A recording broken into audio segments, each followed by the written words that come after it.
In this video, I'm going to show you how to use the right function in Microsoft Excel 2016.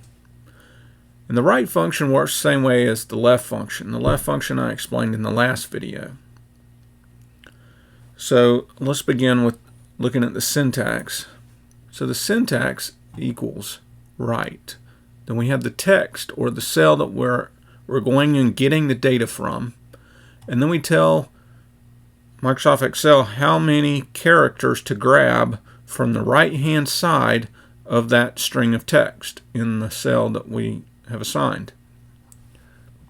So it returns the right number of characters from the text, and we get to tell it how many from that side. So let's get into the Excel spreadsheet. So the same one we were working in last video. And I'm going to go to J1. And I'm going to type birthday.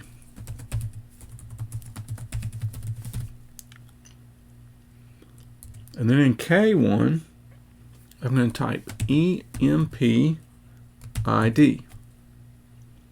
to label our columns. Now I'm going to go down to J2. And we're going to go to the Formulas tab, go to the text group, and we're going to choose Right. In the text box, click E2. So all we got to do is click E2. Press Tab. So we're going to go collect the data from this cell here, and we're going to tell it to grab the right 3 characters. And if you notice over here, it gives us an answer. It's going to put APR, April, I guess.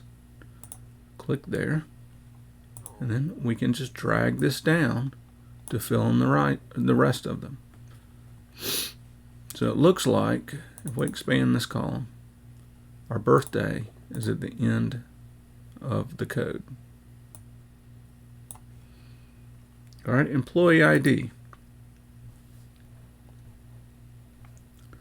We're going to type equals